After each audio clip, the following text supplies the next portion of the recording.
പണ്ട് ഞാൻ പറഞ്ഞിട്ടുണ്ടായിരുന്ന ദൈവമില്ല എന്ന് പറഞ്ഞിരുന്നൊരു കാലമുണ്ട്. 28 വയസ്സ് വരെ യുക്തിവാദവും കമ്മ്യൂണിസ്റ്റൊക്കെ ആയിട്ട് തന്നെയാണ് മനസ്സിലുണ്ടായിരുന്നത്. പെട്ടെന്ന് അന്ന് ഞാൻ പറഞ്ഞിട്ടുള്ളത് എങ്ങനെയാണ്, ദൈവമുണ്ടെന്ന് മുന്നിൽ വന്ന് തെളിഞ്ഞ് എനിക്ക് ബോധ്യപ്പെട്ടാൽ ഞാൻ വിശ്വസിക്കും എന്ന് തന്നെ പറഞ്ഞിട്ടുള്ളത്. എന്തിനാ നീ വിശ്വസിക്കുന്നിട്ട് മുമ്പിൽ വന്ന് നിന്നവന് നിർത്തിയൊന്നുമില്ലല്ലോ. നമ്മൾ ചിത്രകഥയിലൊക്കെ വായിച്ച് ഇതൊക്കെ വെറും കഥയാണെന്ന് ധരിച്ച സാധനങ്ങളെല്ലാം അവിടെ ഉണ്ട് എന്ന് പറഞ്ഞു. അതായത് ചിത്രകൂടത്ത് രാമനും സീതയും താമസിച്ച ഗുഹ എന്ന് പറയുമ്പോൾ അപ്പോൾ ആൾ പറഞ്ഞു ഞാനും അങ്ങനെ സ്ഥലത്ത് കുറ്റിയടിക്കരുതെന്ന് പറഞ്ഞിട്ട് അവിടെ കെട്ടിയടിച്ചതിന് ആളുടെ കാല് മുറിച്ചു എന്ന് പറഞ്ഞിട്ട് കഥ. ഈ ഭയപ്പെടുത്തിയിട്ട് കാര്യം നടത്തുന്നത് കമ്മ്യൂണിസ്റ്റ് പാർട്ടിയിലുണ്ട്, ഇത്തരം ആൾക്കാരിലുണ്ട്. അന്ന് കോമൺ ആയിട്ടൊരു സാധനമാണ്, അധികാരത്തിൻ്റെ ഒരു സാധനമാണ്. അപ്പോൾ എനിക്ക് അങ്ങനെയാണ് ഇതൊന്നും മനസ്സിലാക്കുന്നത്. ഇവർ കൈകാര്യം ചെയ്യുന്ന വാസ്തു എന്താണെന്ന് അറിയണമെന്ന് വിചാരിച്ചു കഴിഞ്ഞാൽ വാസ്തു പഠിക്കാം, വാസ്തുവിദ്യാ ഗുരുകുലത്തിൽ വാസ്തു പഠിക്കാം. ഞാൻ ചോദിച്ചു നിങ്ങൾക്ക് വാസ്തു നോക്കിയാൽ എന്താ കുഴപ്പം? അതായത് ഇന്ന അളവിൽ നിങ്ങൾ വീട് പണിയുള്ളൂ എന്ന് പറയുന്നതും ഇന്ന അളവിൽ വീട് പണിയണം എന്ന് പറയുന്നത് നമ്മൾ എന്താ വ്യത്യാസമുണ്ട്? നിങ്ങളും കണ്ടുപിടുത്തണം, അവരും കണ്ടുപിടുത്തണം. നിങ്ങൾക്ക് ഇതും ചേർന്ന് പോയിക്കൂടെന്ന് ചോദിക്കുമ്പോൾ അവർ തയ്യാറാണ്. അപ്പോൾ ഞാൻ എൻ്റെ ഒരു കൗതുകത്തിന് ഇതൊക്കെ ഒന്ന് അളന്ന് പോയി നോക്കിയപ്പോൾ മിക്ക വീടുകളിലും ആ വീട് പണി കഴിഞ്ഞ ഒരു ആഴ്ചയുടെ ഒരു മരണം നടന്നിട്ടുണ്ട്, അല്ലെങ്കിൽ ഗൃഹനാഥൻ കിടപ്പിലായിട്ടുണ്ട്, അല്ലെങ്കിൽ നട്ടലിന് പരിക്ക് പറ്റി കിടപ്പിലാവും. കാലത്തിൻ്റെ ഗതിക്ക് ഓരോ കാലത്തും വാക്കും പ്രവർത്തികളും ആവശ്യമായി വരുന്നു. അത് ആവശ്യമായി വരുമ്പോൾ അത് പറയുവാൻ, അത് പ്രവർത്തിക്കുവാൻ ചിലർ നിയുക്തരാകും. ആ നിയുക്തരാകട്ടെ അവരുടെ ജീവിത കഥ തന്നെ കേൾക്കേണ്ടതും പറയേണ്ടതുമായിട്ടുള്ളത് തന്നെയാണ്. വാക്കിനെക്കുറിച്ചറിഞ്ഞ്, കവിതയെക്കുറിച്ചറിഞ്ഞ്, കഥയെക്കുറിച്ച് പറഞ്ഞ്, ചരിത്രത്തെക്കുറിച്ചറിഞ്ഞ് ഒടുവിൽ വാക്കിൻ്റെ ദേവതയിലേക്ക് നമ്മൾ എത്തുന്ന, ബോധത്തിൻ്റെ ശുദ്ധവിദ്യാതത്വങ്ങളിലേക്ക് നമ്മൾ എത്തുന്ന അവസ്ഥ. അതാണ് ഒരു ആത്മീയ അന്വേഷി എല്ലാ കാലത്തും ചെന്നെത്തുന്ന പ്രദേശം, അല്ലെങ്കിൽ അന്വേഷിച്ച് ആശ്ചര്യപ്പെടുന്ന പ്രദേശം. ഇന്ന് നമ്മുടെ ഈ കാലത്തിന് വേണ്ടിയിട്ടുള്ള സംസാരത്തിൽ, അല്ലെങ്കിൽ ഭാരതീയതയുടെ ഉന്നമനത്തിന് വേണ്ടി, ഭാരതീയതയുടെ തത്വങ്ങളെ നമ്മൾ എന്നും ഹൃദയത്തിലേക്ക് സൂക്ഷിക്കുന്നതിന് വേണ്ടിയിട്ടുള്ള സംസാരങ്ങളിലേക്ക് നമ്മൾ ക്ഷണിക്കുന്ന വ്യക്തി നമുക്ക് ഏവർക്കും സുപരിചിതനാണ്. എന്നാൽ അതേസമയം ഈ വാക്കുകളുടെ തീക്ഷ്ണത അറിഞ്ഞ് ചരിത്രത്തിൻ്റെ സത്യത്തെ അന്വേഷിച്ച് മനസ്സിലാക്കിയ ഒരാളാണ് ശ്രീ ജയരാജ് മിത്ര. നമസ്കാരം. നമ്മുടെ എല്ലാവരുടെയും സഞ്ചാരം അതിൻ്റെ ആഴത്തിൽ, നമ്മളിപ്പോൾ വാക്കിനെ ഉപാസിക്കുന്ന കാലം, പിന്നെ അത് കഴിഞ്ഞാൽ ചരിത്രം എന്ന സത്യത്തെ തിരയുന്ന കാലം, ചരിത്രമേ സത്യമല്ല എന്ന് പറയുന്നൊരു കാലത്ത് നിന്നുകൊണ്ടാണ് നമ്മൾ ചരിത്രത്തിൻ്റെ സത്യത്തെ അന്വേഷിക്കുന്നത്. അപ്പോൾ ഇതിനെല്ലാം നമ്മൾ വഴിതെളിഞ്ഞ് മുന്നോട്ട് പോകുമ്പോൾ നമ്മൾ എത്തിച്ചേരുന്ന ഒരു സ്ഥലമുണ്ട്.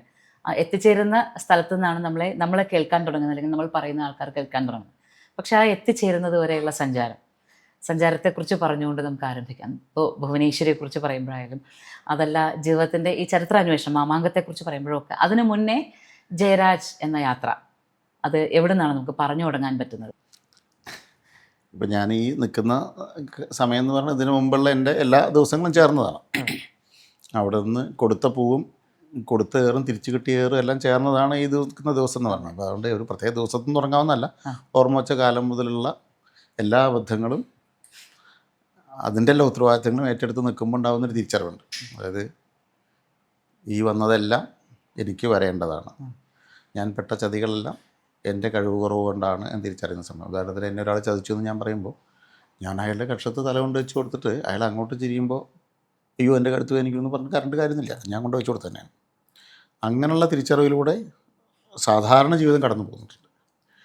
പിന്നെ സ്വാഭാവികമായിട്ട് നമ്മൾ അന്വേഷിക്കില്ല. എല്ലാവരും ചോദിക്കണ പോലെ എന്താ പറയുക, നമ്മുടെ വീട്ടിൽ കറണ്ട് പോയാൽ അപ്പുറത്തും പോയാൽ നമുക്ക് സമാധാനമാണ്. പക്ഷെ അപ്പുറത്ത് പോയിട്ടില്ലെങ്കിൽ എൻ്റെ വീട്ടിൽ മാത്രം എന്താ കറണ്ട് പോയെന്ന് ചോദിക്കണ പോലെ എനിക്ക് മാത്രം എന്താ എങ്ങനെയെന്നൊരു ചോദ്യം സ്വാഭാവികമായിട്ടും കുറച്ച് കാലം ഈ ഓവിലിട്ട് വലിച്ച പോലെ പോകുമ്പോൾ നമുക്ക് തോന്നും. അങ്ങനെയുള്ള അന്വേഷണത്തിൻ്റെ ഭാഗമായിട്ട് ഒരു ട്രാൻസിഷൻ പീരീഡ് എന്തായാലും ഉണ്ട്. അതിൽ പെട്ടെന്നൊരു ദിവസം, പണ്ട് ഞാൻ പറഞ്ഞിട്ടുണ്ടായിരുന്ന ദൈവമില്ല എന്ന് പറഞ്ഞിരുന്നൊരു കാലമുണ്ട്. 28 വയസ്സ് വരെ യുക്തിവാദവും കമ്മ്യൂണിസ്റ്റൊക്കെ ആയിട്ട് തന്നെയാണ് മനസ്സിലുണ്ടായിരുന്നത്. പെട്ടെന്ന് അന്ന് ഞാൻ പറഞ്ഞിട്ടുള്ളത് എങ്ങനെയാണ്, ദൈവമുണ്ടെന്ന് മുന്നിൽ വന്ന് തെളിഞ്ഞ് എനിക്ക് ബോധ്യപ്പെട്ടാൽ ഞാൻ വിശ്വസിക്കും എന്ന് തന്നെ പറഞ്ഞിട്ടുള്ളത്. എന്നാൽ പിന്നെ നീ വിശ്വസിക്കുന്നിട്ട് മുമ്പിൽ വന്ന് നിന്നവന് നിർത്തിയൊന്നുമില്ലല്ലോ. അങ്ങനെ നാളെ നടക്കാൻ പോകുന്ന കാര്യങ്ങൾ സ്വപ്നത്തിൽ വന്ന് പറയുക, അല്ലെങ്കിൽ വഴിയിലൊക്കെ ഒരാൾ നമ്മുടെ വീട്ടിലത്തെ ചില കാര്യങ്ങൾ പറയുക, ഒരു വൈദ്യുതി നമ്മുടെ വീട്ടിൽ സ്ട്രക്ചർ മൊത്തം പറയുക, എൻ്റെ വീട്ടിൽ വന്നിട്ടില്ലേ 19 കിലോമീറ്റർ ഡിസ്റ്റൻസിലുള്ള എൻ്റെ മകൻ്റെ ശരീരത്തിൽ അടയാളങ്ങൾ പറയുക. ഇങ്ങനെയൊക്കെ അങ്ങോട്ട് തുടങ്ങിയപ്പോൾ ഞാൻ ആദ്യം ഒന്ന് പരിഭ്രമിച്ചു, പിന്നെ അത്ഭുതപ്പെട്ടു.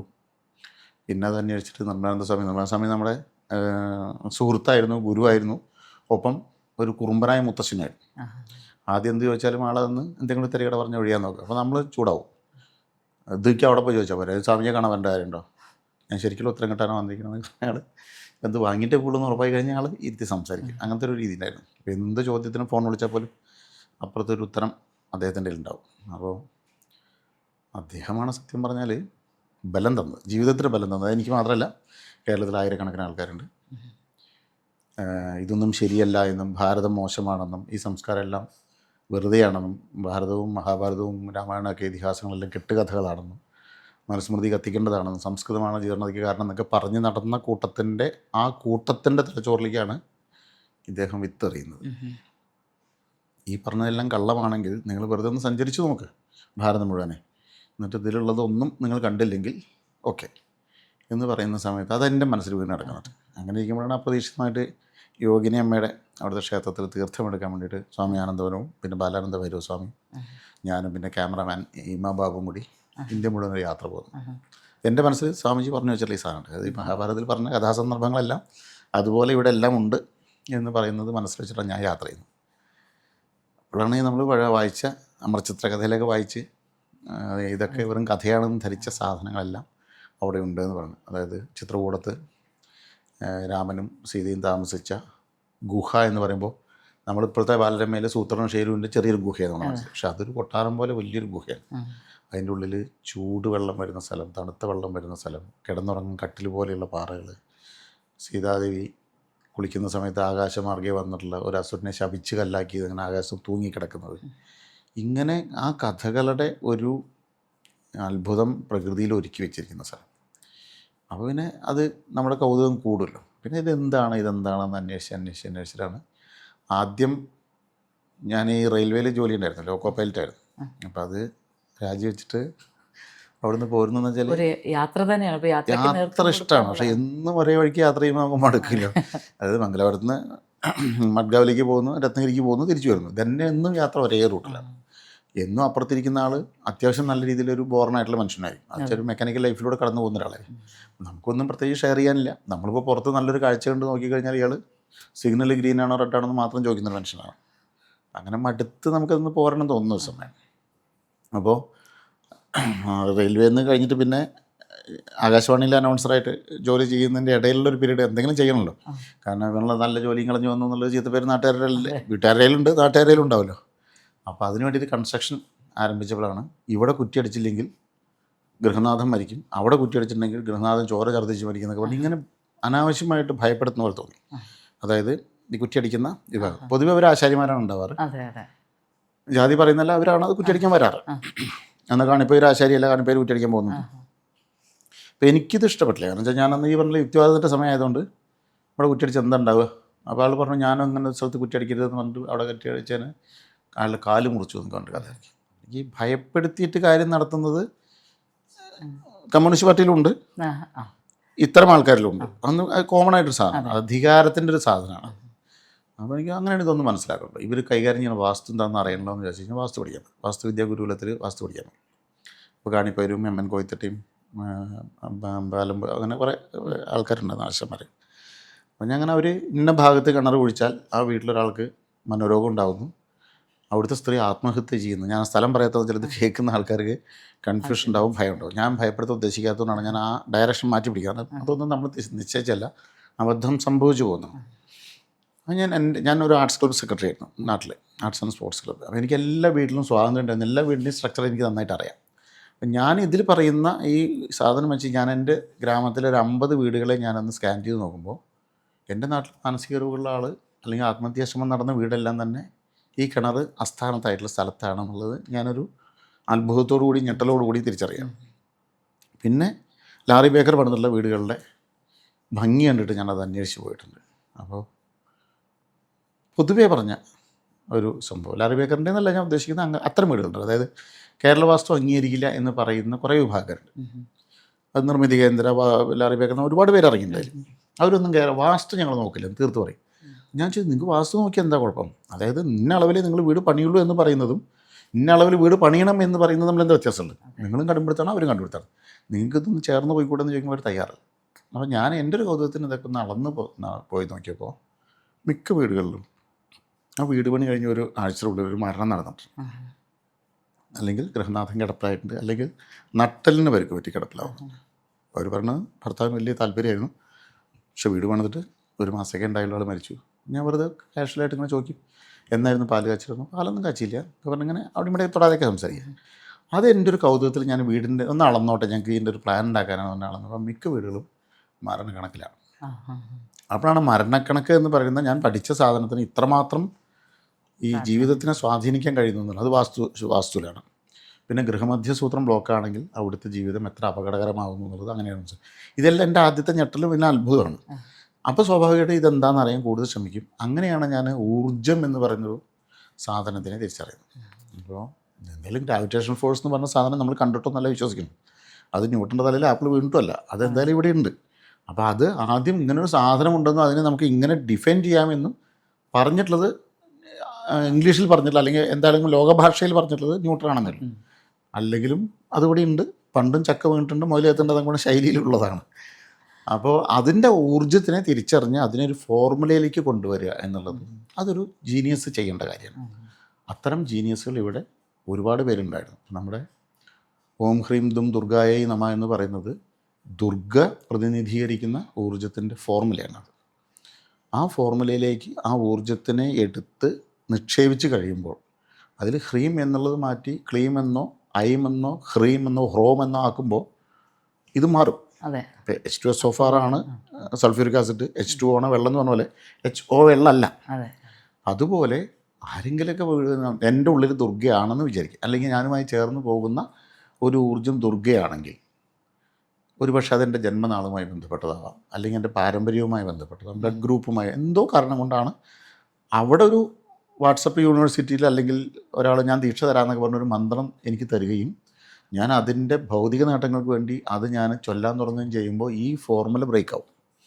അവിടെ ഒരുപക്ഷെ ഒരു സൾഫ്യൂരിക് ആസിഡ് ഉണ്ടായി എന്നെ നശിപ്പിക്കാൻ ഇത് മതി. അപ്പം അതുകൊണ്ട് അതൊന്നും അങ്ങനെ എടുത്ത് കളിക്കേണ്ടതല്ല എന്നും ആചാര്യന്മാർ ആദ്യം ശിഷ്യനെ പഠിച്ച് അവൻ്റെ പരമ്പരയെ പഠിച്ച് അവനിലേക്ക് വളരെ കൃത്യമായിട്ടൊരു പുഴ ഒഴുകി അയാളിലൂടെ എങ്ങനെയാണ് പോകുന്നത് എന്ന മട്ടിൽ ഒരു ലയിച്ച് കൊടുക്കേണ്ട ഒരു സാധനമാണ് എന്നുള്ളൊരു ബോധ്യമാണ് പിന്നീട് എനിക്ക് വരുന്നത്.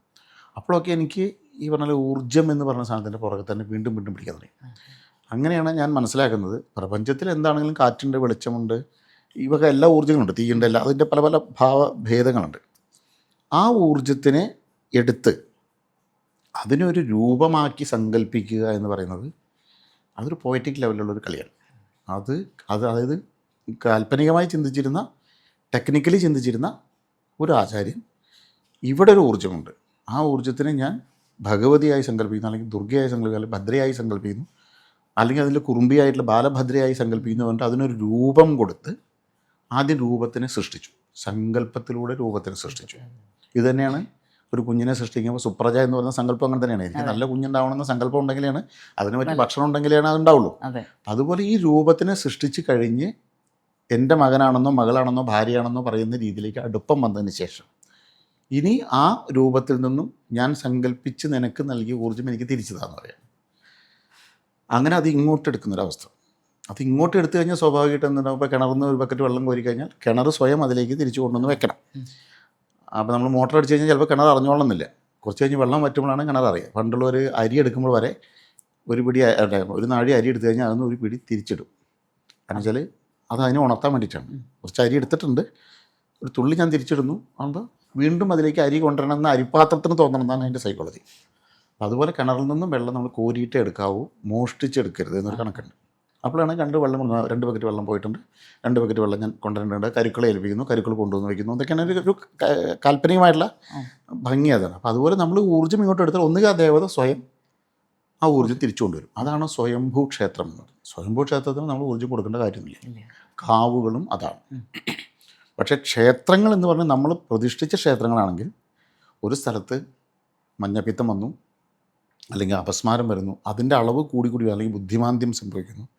അപ്പോൾ ഈ പറഞ്ഞ ഊർജ്ജം, എന്തോ ഒരു ശരിയല്ലാത്ത ഊർജ്ജം മനുഷ്യനെ ബാധിക്കുന്നു എന്ന് തിരിച്ചറിഞ്ഞ് നാട്ടുരാജാവ് പണ്ഡിതന്മാരെ വിളിച്ച്, ജ്യോത്സ്യനെ വിളിച്ച്, വൈദ്യന്മാരെയൊക്കെ വിളിച്ച്, തന്ത്രി മന്ത്രി എല്ലാവരും ഉണ്ടാവും, ഇരുത്തിയിട്ട് എന്താണ് പ്രശ്നമെന്ന് ചർച്ച ചെയ്ത് ഇവിടെ ഇങ്ങനെയൊരു ഊർജ്ജമുണ്ട്, അതിനെ ബാലൻസ് ചെയ്യാൻ നമ്മൾ ഇങ്ങനൊരു ഊർജ്ജം വെക്കണം, എന്നിട്ട് ഇന്ന മന്ത്രം ഇന്ന നേദ്യം കൊടുത്തു കഴിഞ്ഞാൽ അതിൽ നിന്നും ഒരു ഊർജ്ജം പുറത്തേക്ക് പ്രസരിക്കാൻ തുടങ്ങും.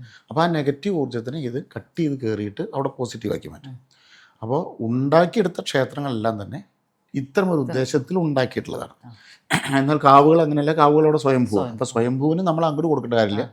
ക്ഷേത്രങ്ങളിൽ അങ്ങനെയല്ല. നമസ്കാര മണ്ഡപത്തിൽ ആ നാട്ടിലെ ആചാര്യന്മാർ ഇരുന്ന് ജപിച്ച് അതിന് കാരണം ഇങ്ങോട്ട് എടുത്തു കഴിഞ്ഞ ഊർജ്ജം തിരിച്ചു കൊടുക്കേണ്ടത് എന്നതുകൊണ്ട് അവർ തന്നെ ഈ ഊർജ്ജത്തിനെ ക്രിയേറ്റ് ചെയ്യുന്ന ടെക്നിക്കാണ് അവർ ഉപയോഗിച്ചിരിക്കുന്നത്. അപ്പോൾ ഭുവനേശ്വരി എന്ന് പറയുന്നത് ഇതുപോലൊരു കാരണവർ ആൾക്ക് ഏറ്റവും ഇഷ്ടമുള്ള ഒരു അമ്മയോ ഭാര്യയോ മുത്തശ്ശിയോ എന്തിനാണോ സങ്കല്പിച്ച് കൊണ്ടുവന്ന് ആദ്യം സങ്കല്പത്തിനെ യാഥാർത്ഥ്യമാക്കി. അതുണ്ട് നമ്മുടെ തറവാട്ടിലൊക്കെ കാണുന്നതാണ്. ഇപ്പം ഞാൻ ആർട്ടിക്കിൾ എഴുതിയ സമയത്ത് ഒരുപാട് പേര് എൻ്റെ തറവാട്ടിൽ കണ്ടിട്ടുണ്ടെന്നും കിണറിൻ്റെ അപ്പുറത്ത് കണ്ടിട്ടുണ്ടെന്നും കഴിഞ്ഞ ദിവസം ഞാൻ ഉറങ്ങുമ്പോൾ അടുത്തൊന്നും തട്ടി വിളിച്ചൊന്നും അങ്ങനെയുള്ള പലരും ഇങ്ങനെ അനുഭവങ്ങൾ പറയുന്നുകൊണ്ടിരിക്കുന്നുണ്ട്. അപ്പോൾ ആ ഊർജ്ജത്തിൽ നിന്ന് ഇനി നമ്മൾ അല്ലെങ്കിൽ ആ രൂപത്തിൽ നിന്ന് നമ്മൾ ഉണ്ടാക്കിയ ഊർജ്ജത്തിൽ തിരിച്ചെടുക്കുക. അതാണ് നമ്മുടെ ജീവിതം. പ്രാണൻ അതാണ്. ആ പ്രാണൻ നമ്മളിലൂടെ ഒഴുകി കഴിയുമ്പോൾ നമ്മുടെ ഉള്ളിൽ അമൃതകലകൾ ഉയരും, വിഷകലകൾ കുറയും, ദേവതാ ഭാവം ഉണരും, നമ്മൾ കുറച്ചും കൂടി പ്രകൃതിയോട് ചേർന്ന് നിൽക്കും. അപ്പോൾ ഒരു അണ്ണാനെ കണ്ട കല്ലെടുത്തറിയാൻ തോന്നിയിരുന്ന ഒരാൾ ഒരു 5 കൊല്ലം കഴിഞ്ഞാൽ അണ്ണാനെ നോക്കിയിട്ട് എന്തൊരു ഭംഗിയാണ് അണ്ണാനെന്ന് പറയുന്ന ഒരവസ്ഥയിലേക്ക് നമ്മളുടെ ഉള്ളിലൊക്കെ മാതൃത്വമുണ്ട്. അപ്പോൾ ഇതാണ് ഞാനിപ്പോൾ എത്തി നിൽക്കുന്ന അവസ്ഥ. അതൊരു വിശ്വമാതൃത്വം എന്ന് പറയുമ്പോൾ അമൃതാനന്ദമയിലൊക്കെ സംഭവിച്ചുള്ളത് തന്നെയാണ്. എല്ലാവരും അല്ലാതെ കെട്ടിപ്പിടിക്കാൻ പറ്റില്ല. അതായത് വയസ്സായ ഒരാളെയും കുട്ടിയെയും വൈകൃതമുള്ളവരെയും വൃത്തിയില്ലാത്തവനെയൊക്കെ ഒരുപോലെ കെട്ടിപ്പിടിക്കണമെങ്കിൽ അത് വിശ്വമാതാവിന് മാത്രമേ കഴിയുള്ളൂ. അപ്പോൾ അതുപോലത്തെ ഒരു ഭാവത്തിലേക്ക് ഞാൻ പോലും അറിയാതെ ഈ ഊർജ്ജങ്ങളെ അന്വേഷിച്ച് ഇറങ്ങിയപ്പോൾ എത്തിപ്പെട്ടിട്ടുണ്ടെന്ന് എനിക്ക് തോന്നുന്നുണ്ട്. പൊതുവെ ഇപ്പം ഞാൻ നല്ല ചൂടനായിരുന്നു. അത്യാവശ്യം വഴിയിലേക്കുള്ള ആൾക്കാരത്തൊക്കെ മെക്കെട്ട് കയറാൻ പോയിരുന്നു. ഇപ്പോൾ ആരെങ്കിലും ഇങ്ങോട്ട് മെക്കെട്ട് കയറാൻ വന്നാലും തിരിച്ച് മാറിപ്പോകുന്നൊരു സ്വഭാവത്തിലേക്ക് എത്തിയിട്ടുണ്ട്. അതിലൊരു പ്രധാനമായിട്ട് ഇപ്പോൾ ഇത്ര നേരം സംസാരിച്ച് കേട്ടിരുന്നപ്പോൾ 2 പോയിന്റുകളാണ് പ്രധാനമായിട്ട്. ഒന്ന്, എൻ്റെ ജീവിതത്തിലെ അബദ്ധങ്ങൾക്ക് ഞാൻ തന്നെ ഉത്തരവാദിത്തം ഏറ്റെടുക്കുക എന്ന് പറയുന്നത്. ഇത് ശരിക്കും നമ്മളെ മുന്നോട്ട് നയിക്കുന്ന ഒരു വലിയ ഫിലോസഫി. നമ്മൾ എപ്പോഴാണോ ആ ഉത്തരവാദിത്തം ഏറ്റെടുക്കാൻ തുടങ്ങുന്നത് അവിടെയാണ് നമ്മൾ ശരിക്കും ആത്മീയമായ തലത്തിലേക്കുള്ള ഉയരത്തിൻ്റെ ആദ്യത്തെ പടി. നമ്മുടെ ജീവിതത്തിൽ എന്ത് സംഭവിക്കുന്നോ അതിന് നമ്മൾ തന്നെ ഉത്തരവാദിത്തം ഏറ്റെടുക്കുക. ചുറ്റുള്ളവരെ പഴിച്ചുകൊണ്ടിരിക്കുന്നിടത്തോളം കാലം നമുക്ക് ഈ വേ ഓപ്പൺ ചെയ്ത് കിട്ടും. അപ്പോൾ അത് ആദ്യം തന്നെ വന്നു. രണ്ടാമത് വന്നത് ഭയപ്പെടുത്താൻ ഞാൻ ഉദ്ദേശിക്കുന്നില്ല എന്നുള്ള കാര്യം. അപ്പോൾ കാലാകാലങ്ങളിൽ ഭയപ്പെടുത്തി വന്നൊരു സമൂഹമാണിത്. ഭയപ്പെട്ടും വിശ്വാസങ്ങളിലാണെങ്കിൽ തന്നെയും അതുപോലെ തന്നെ ചരിത്രത്തിൻ്റെ കാര്യത്തിലാണെങ്കിലും സ്ഥായിയായി ഭയം. ഇപ്പോൾ കുട്ടികളിൽ പോലും നമ്മൾ ഈശ്വര വിശ്വാസത്തെ ഭയപ്പെടുത്തി ആണ് കൊടുക്കുക. പലപ്പോഴും നമ്മൾ അറിഞ്ഞോ അറിയാതെയൊക്കെ നമ്മുടെ മുൻതലമുറയോ അല്ലെങ്കിൽ നമ്മളുമൊക്കെ ഭയന്ന് സ്വീകരിക്കുന്ന ഒരു രീതി. അത് എങ്ങനെ കടന്നുകൂടിയെന്ന് ചോദിച്ചു കഴിഞ്ഞാൽ ഒരു പക്ഷേ ഭയന്നാൽ മാത്രമേ ഉൾക്കൊള്ളുകയുള്ളൂ. ഇപ്പോൾ എൻ്റെ കുട്ടി നിരന്തരം പറഞ്ഞാൽ അനുസരിക്കുന്നില്ല, ഞാൻ നിന്നെ പോലീസിനെ കൊണ്ട് പിടിപ്പിക്കല്ലേ, പോലീസ് ഇവിടെ വരും എന്ന് പറഞ്ഞ് പഠിപ്പിക്കുന്ന പോലെ സംഭവിച്ചു പോയ ചില കാര്യങ്ങൾ ദൈവികമായ വിശ്വാസങ്ങളിലും നമുക്ക് വന്നിട്ടുണ്ട്. ഭയക്കുക എന്നുള്ളൊരു രീതി. അപ്പോൾ ഈ ഭയത്തെ ഭയപ്പെടുത്താൻ ഉദ്ദേശിക്കുന്നില്ല എന്നങ്ങ് പറഞ്ഞല്ലോ. അതെങ്ങനെയാണ് എന്നുള്ളതാണ് ആകാംക്ഷ എൻ്റെ ഉള്ളിൽ. കാരണം വെച്ചാൽ ഭയപ്പെടുത്താതെ വേണം ഇതിനെ സ്വീകരിക്കാൻ എന്നുള്ള വ്യക്തമായൊരു ധാരണ ഉള്ളിലുണ്ട്. പക്ഷേ എങ്ങനെയാണ് നമ്മൾ ലോകത്തെ അല്ലെങ്കിൽ നമ്മളെ കേൾക്കാനിരിക്കുന്ന ആൾക്കാരെ ഭയപ്പെടുത്താതെ ഈ വീക്ഷണങ്ങൾ അല്ലെങ്കിൽ ഈ തോന്നലുകൾ, ഇപ്പോൾ തന്നെ പറഞ്ഞ ഒരു വീടിൻ്റെ കണക്ക്, അതുപോലെ തന്നെ ഈ വാസ്തു, ഇതെല്ലാം ശരിക്കും വീട് വെക്കാൻ പോകുന്ന ഒരാൾക്ക് ഒരു പക്ഷേ ആശ്വാസവും വീട് വെച്ച് കഴിഞ്ഞ ഒരാൾക്ക് എപ്പോഴും ഒരു അടുത്തൊരു ഭയത്തിലേക്കുള്ള വഴിയുമാണ്. അപ്പോൾ അതെങ്ങനെ സമീപിക്കും? നമ്മൾ ഭയപ്പെടുത്താതെ ഇതിനെ എങ്ങനെയാണ് സമീപിക്കാൻ തീരുമാനിക്കുക? ഇപ്പോൾ നിങ്ങൾക്ക് ക്യാൻസർ വന്നാൽ ഞങ്ങൾ ചികിത്സിക്കാം, അല്ലെങ്കിൽ നിങ്ങൾക്കൊക്കെ ക്യാൻസർ വരും, അതുകൊണ്ട് ഇടയ്ക്കിടയ്ക്ക് സ്കാൻ ചെയ്തോളൂ എന്ന് പറയുന്നത് ക്യാൻസറിനെ കച്ചവടം ചെയ്യലാണ്. അത് ഭയത്തിനെ കച്ചവടം ചെയ്യലാണ്. ഇതേ ഭയത്തിനെ തന്നെ നമുക്ക് പോസിറ്റീവായിട്ട് ഉപയോഗിക്കാം. നാടൻ പശുവിൻ്റെ പാല് വിറ്റിട്ട് അല്ലെങ്കിൽ നാടൻ പച്ചക്കറി ഉണ്ടാക്കിയിട്ട് വിഷമില്ലാത്ത പച്ചക്കറി വിറ്റിട്ട് എൻ്റെ കടയിൽ നിന്നും ഈ പാലും ഈ പച്ചക്കറി ഉപയോഗിച്ച് നിങ്ങൾക്ക് ക്യാൻസർ വരില്ല എന്ന് നമുക്ക് പറയാം.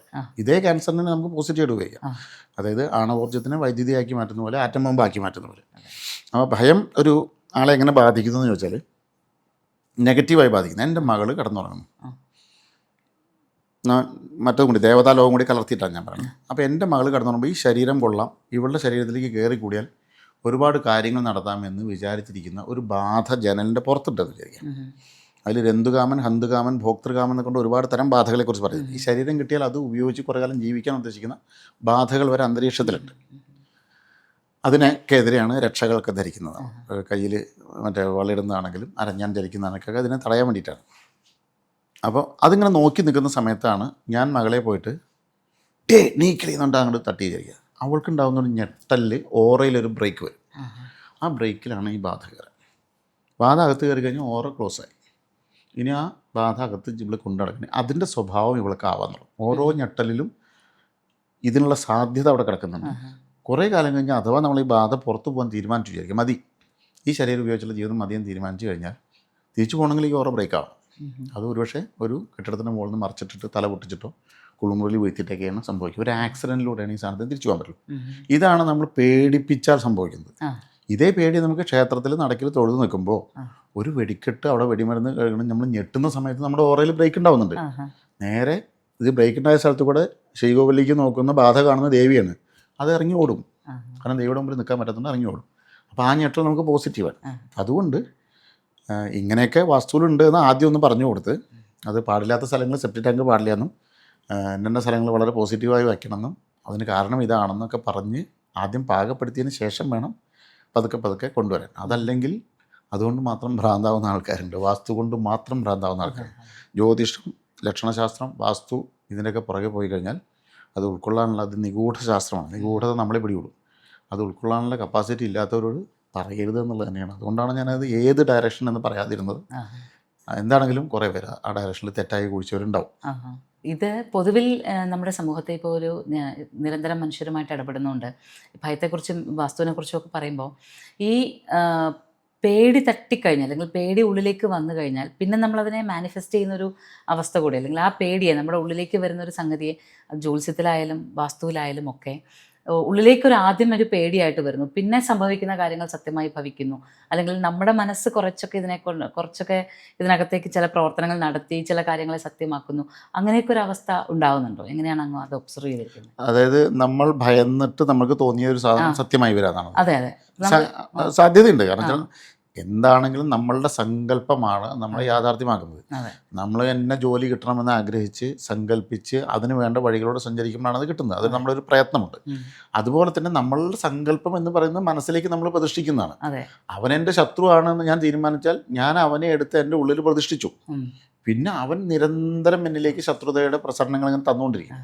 ശത്രു സംഹാര പുഷ്പാഞ്ജലി എന്ന് പറയുമ്പോൾ ശത്രുവിനെ കൊല്ലലല്ല, എൻ്റെ ഉള്ളിലെ ശത്രുവിൻ്റെ ഭാവത്തിനെ കളയലാണ്. അല്ലെങ്കിൽ അവൻ്റെ നാളും ഇതൊക്കെ കൊടുക്കേണ്ടത് എൻ്റെ നാൾ തന്നെയാണ് ഞാൻ പറയുന്നത്. ഇതുപോലും അറിയാത്തവരാണ് ഓടിപ്പോയി ശത്രു ഇതങ്ങനെ ചെയ്ത് കഴിഞ്ഞാൽ ഉടനെ ശത്രു മരിക്കുന്നതാണ്. ശത്രുവിനെ ഞാൻ ഉണ്ടാക്കിയത് എൻ്റെ പെരുമാറ്റം കൊണ്ടോ അല്ലെങ്കിൽ എൻ്റെ മുജ്ജന്മങ്ങളിലെ ദേവതാ വൈചിത്രം കൊണ്ടോ ഒക്കെ വരാം. പല കാരണം കൊണ്ടും ശത്രുത വരാം. എന്താണെങ്കിലും അതിൻ്റെ പുറകിലൊരു കാരണമുണ്ട്. ഏത് കാര്യത്തിനും പുറകിലൊരു കാരണമുണ്ട്. അപ്പോൾ അതിനെ പോസിറ്റീവായി മാറ്റാൻ ശ്രമിക്കാൻ മാത്രമേ ചെയ്യാവൂ. അതിനെ നമ്മൾ എന്താ പറയുക, ഞാനിപ്പോൾ 5 നാരങ്ങ എൻ്റെ കയ്യിലുണ്ട്, 3 നാരങ്ങ തന്നു. 5 തന്നിട്ട് 3 എനിക്ക് തന്നു എന്നും പറയാം, 2 തന്നില്ല എന്നും പറയാം. അതുകൊണ്ട് 3 തന്നു എന്ന് പറയാൻ പഠിച്ചാൽ വിഷയം തീർന്നു. അതാണ് നമ്മൾ എടുക്കുന്ന വിഷയത്തെ ഒരു കോൺഫിഡൻസോട്, നമ്മളുടെ കോൺഫിഡൻസ് എന്ന് പറയുന്നതിനകത്തൊരു പ്രധാനപ്പെട്ട കാര്യമാണ്. നമ്മൾ ഏത് ദൈവത്തെ നമ്മളിപ്പോൾ വിശ്വസിക്കുന്നു, ഈശ്വരനെ വിശ്വസിക്കുന്നു എന്ന് പറയും. പക്ഷേ എപ്പോഴാണ് നമ്മൾ ആ ഈശ്വരനെ അനുഭവിക്കാൻ തുടങ്ങുന്നത്, അല്ലെങ്കിൽ ഭഗവതി അനുഭവിക്കാൻ തുടങ്ങുന്നത്, കൃഷ്ണനെ അനുഭവിക്കാൻ തുടങ്ങുന്നത്, അവിടെ എനിക്ക് തോന്നുന്നു ഈ ഒരു പ്രശ്നങ്ങളുടെ ഒരു 90% അസ്തമിക്കുകയാണ് നമ്മൾ അനുഭവിക്കാൻ തുടങ്ങുന്നതോടുകൂടി. ഇപ്പോൾ കൃഷ്ണനെ വിശ്വസിച്ചിരിക്കുന്നിടത്താണ് പലപ്പോഴും നമുക്ക് കൃഷ്ണനെ സംശയം, അല്ലെങ്കിൽ കൃഷ്ണൻ എന്നോട് ഇങ്ങനെ ചെയ്തോ, കൃഷ്ണൻ അങ്ങനെയൊക്കെയുള്ള ചിന്ത വരുന്നത്. അപ്പം അങ്ങ് പറഞ്ഞതിൽ ദേവതാസങ്കല്പത്തെ നമ്മൾ ഉണർത്തുകയും നമ്മുടെ ഉള്ളിൽ അത്രയും ഒരു കോൺഫിഡൻസോടുകൂടി നമ്മൾ മുന്നോട്ട് പോവുകയും വേണമെന്നുള്ളത് പ്രധാനമാകുമ്പോൾ മനുഷ്യൻ്റെ മനസ്സ് നമ്മളൊരു ശരിക്കും ഒരു പഠനം ആക്കണ്ടേ, അല്ലെങ്കിൽ മനുഷ്യൻ്റെ മനസ്സിലേക്ക് ഇത് കൊണ്ടുവരാൻ. അതായത് നമ്മളിപ്പോൾ കേൾക്കുന്നത് മാത്രമല്ല, കേൾക്കുന്നതിനപ്പുറത്ത് ചിലത് ഉൾക്കൊള്ളേണ്ടതുണ്ട് എന്ന് ഒരാൾക്കറിയാം. ഇപ്പം നേരത്തെ പറഞ്ഞ പോലെ ഒരു ആചാര്യനിൽ നിന്ന് നമ്മൾ കേൾക്കണം. അങ്ങനെയെങ്കിൽ ഈ ആചാര്യന്മാരെ നമ്മൾ സംരക്ഷിക്കേണ്ടേ, അല്ലെങ്കിൽ ഈ ആചാര്യന്മാരുണ്ടാവണ്ടേ, യഥാർത്ഥ ആചാര്യന്മാർ. ഇല്ലായെങ്കിൽ നാളെയിലേക്ക് എങ്ങനെയാണ് ഈ കമ്മ്യൂണിക്കേഷൻ എത്തുക കറക്റ്റായിട്ട്, അല്ലെങ്കിൽ ഈ മനസ്സ് എങ്ങനെ ബലപ്പെടും, ഈ മനസ്സിൻ്റെ അഭാവത്തിൽ ഈ മനസ്സ് എങ്ങനെ ശക്തിപ്പെടും? ഒരു ആചാര്യൻ ഉണ്ടാകുന്ന പ്രകൃതിയിൽ നിന്നാണ്. അതിപ്പോൾ നമ്മൾ രണ്ടാളും ഇരുന്ന് തീരുമാനിച്ചാൽ വരില്ല. ആ പ്രകൃതി ആചാര്യനെ ഒരുക്കേണ്ടത് ഈ ദേവതാ വിശേഷങ്ങൾ കൊണ്ട് തന്നെയാണ്. അതിന് ദേവതാ വിശേഷങ്ങളുള്ള നദികൾ വേണം. ആ നദികളെല്ലാം തിരിച്ച് നിറഞ്ഞൊഴുകേണ്ടതുണ്ട്. കൂവളം, തെച്ചി, മന്ദാരം, തുളസി, നന്ദ്യാർവട്ടം, പാരിജാതം, പവിഴമല്ലി, നാടൻ മാവ്, പലതരം ആലുകൾ, വേപ്പ്, ഇത്രയും മരങ്ങൾ നിറഞ്ഞു നിൽക്കുന്ന പ്രകൃതിയിൽ നിന്നും അവർ കൊടുത്തും വാങ്ങിയുമാണ് ഒരു ആചാര്യനെ സൃഷ്ടിക്കുന്നത്. ക്ഷേത്രത്തിൽ നിൽക്കുന്ന മരത്തിൽ നിന്ന് എന്ത് വേണം, വെള്ളച്ചാട്ടത്തിനടുത്ത് നിൽക്കുന്ന മരം കൊണ്ട് എന്ത് വേണം എന്നൊക്കെ പറഞ്ഞിട്ടുണ്ട്. കാരണം വെച്ചാൽ വെള്ളച്ചാട്ടത്തിനടുത്ത് നിൽക്കുന്ന മരത്തിന് ഉറങ്ങാൻ പറ്റില്ല, ശബ്ദം കാരണം. ആ മരം കൊണ്ടാണ് ഫ്രണ്ട് കട്ടളയിലെ വാതിൽ പണിയേണ്ടത്.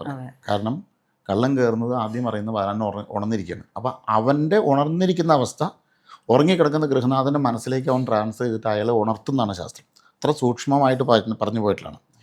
അമ്പലത്തിനുള്ളിൽ നിൽക്കുന്ന പുളിമരത്തിൻ്റെ കൊമ്പ് കൊണ്ടാണ് ചെണ്ടയെങ്കിൽ അതിന് താളബോധം ഉണ്ടാവുന്നത്. അതായത് ഏറ്റവും നന്നായി കൊട്ടാൻ ഏറ്റവും നല്ലത് ഇത് കേട്ട് ശീലിച്ച് കാലങ്ങളായിട്ട് നിൽക്കുന്നതിൽ നിന്ന് എടുക്കുക എന്നുള്ളതാണ്. അപ്പോൾ പ്രകൃതി കൃത്യമായിട്ട് കൊടുക്കുന്നുണ്ട്. അപ്പോൾ ഇത്തരം ചെടികളെല്ലാം സംരക്ഷിച്ച് ഈ നദികളെല്ലാം അതിൻ്റെ പൂർവ്വഭാവത്തിൽ തിരിച്ചു കൊണ്ടുവന്നു കഴിഞ്ഞാൽ ആചാര്യന്മാർ സ്വയം വരും. സനാതന സംസ്കാരത്തിൻ്റെ ഏറ്റവും വലിയ പ്രത്യേകത ഇതാണ്. അതിവിടെ ഇങ്ങനെ വന്നുകൊണ്ടിരിക്കുന്നതാണ്. അപ്പോൾ ഒരിക്കലും ബാലാനന്ദ സ്വാമി തന്നെ പറഞ്ഞു, സാറിന് ഇത്ര ലക്ഷം ഗ്രന്ഥങ്ങളിവിടെ ഉണ്ട്, എത്രയോ ലക്ഷം നശിപ്പിച്ചിട്ടുണ്ട്, കടത്തിയിട്ടുണ്ട്. പക്ഷേ ഇതെല്ലാം കത്തിച്ച് കളഞ്ഞാലും ഒരു ആചാര്യനുണ്ടെങ്കിൽ ഇതെല്ലാം തിരിച്ചു വരും. കാരണം ഭാരതത്തിൻ്റെ അറിവുകളെല്ലാം കിടക്കുന്നത് നാദരൂപത്തിലാണ്. നാദം അന്തരീക്ഷത്തിൽ ലയിച്ച് നടക്കുന്നു. നമ്മുടെ നാഡീഞരമ്പുകളിലേക്ക് ഒന്ന് വിളിച്ചാൽ അത് ഒഴുകി വരും. അതുകൊണ്ട് ഒരു ആചാര്യം ബാക്കിയുണ്ടെങ്കിൽ ഇതൊക്കെ തിരിച്ചു വരും. അതുകൊണ്ട് അങ്ങനത്തെ ഒരു ഭയം ഈ ഭാരതത്തിന് ആവശ്യമില്ല. പിന്നെ ദൈവവിശ്വാസത്തിൻ്റെ കാര്യം പറഞ്ഞത്, സത്യത്തിൽ ജീവിച്ചിരിക്കുന്ന ദൈവവിശ്വാസികളൊക്കെ നല്ല ആൾക്കാർ നല്ല തെളിഞ്ഞ യുക്തിവാദികളാണ്. കാരണം അവർക്ക് നമ്മളെ പോലെ അത് നമ്മുടെ യോഗം, നിയോഗം, തലവര, എൻ്റെ വിധി, ദൈവനിശ്ചയം തുടങ്ങിയിട്ടുള്ള ഒരു രക്ഷപ്പെടലിന് അവർക്ക് ഒരു വഴിയില്ല. അവർക്ക് എന്തെങ്കിലും സംഭവിച്ചു കഴിഞ്ഞാൽ അത് അവർ സഹിച്ചേ തീരും. വേറൊരു സ്ഥലത്ത് ചാരാൻ അവർക്ക് ഒരു ബലമില്ല. രാമായണത്തിൽ പറയുന്നുണ്ട്, കിം ദേവന്മാർക്ക് ഗതിയും പുനരതുപോലെ എന്ന് പറയുന്നുണ്ട്. അപ്പോൾ ദേവനില്ല എന്ന് പറഞ്ഞ ആൾക്കാർക്ക് ഗതി കിട്ടാത്തതിൽ ഒരു വഴിയുമില്ല അവർക്ക്. കാരണം എല്ലാ വഴിയും അടയാണ്. എന്ത് ചെയ്യണമെന്ന് അറിയാത്തൊരവസ്ഥയിലേക്ക് അവർ പോയി പെടും എന്നുള്ള സൂചന കൊടുത്തിട്ടുണ്ട്. പക്ഷെ എന്നാലും യുക്തിവാദികൾ ശരിക്കും പറഞ്ഞാൽ ഏറ്റവും നല്ല മനുഷ്യരായി ജീവിക്കേണ്ടവരാണ്. കാരണം അവർക്ക് രക്ഷപ്പെടാൻ വഴിയില്ല. അത് അവരാണ് ഏറ്റവും നല്ലതായിട്ട് ജീവിക്കേണ്ടത്. പക്ഷേ ഇപ്പോൾ കാണുന്ന അങ്ങനെയല്ല. യുക്തിവാദികൾ എന്ന് പേര് പറഞ്ഞ് തലയിൽ തോർത്തിട്ട് ജോത്സ്യനടുത്ത് പോയി അമ്പലത്തിൽ പോയി എല്ലാം അടിച്ചു മാറ്റി കട്ട് ഇതാണ് നവോത്ഥാനം എന്ന് പറഞ്ഞ് നടക്കുന്ന ആൾക്കാരാണ് നമ്മൾ കാണുന്നത്. അതുകൊണ്ട് ഇന്നത്തെ യുക്തിവാദി അല്ല ഞാൻ പറഞ്ഞത്, ഇന്നത്തെ കമ്മ്യൂണിസ്റ്റിനെ അല്ല ഞാൻ പറഞ്ഞത്. തെളിഞ്ഞ ആൾക്കാർ നല്ലവരാണ്. പഴയ RSSകാരും പഴയ കമ്മ്യൂണിസ്റ്റുകാരും പഴയ യുക്തിവാദികളും നല്ല മനുഷ്യരാണെന്ന് ഞാൻ അന്നും ഇന്നും വിശ്വസിക്കുന്നത്. Mochidas Moksha, Journey to the Self.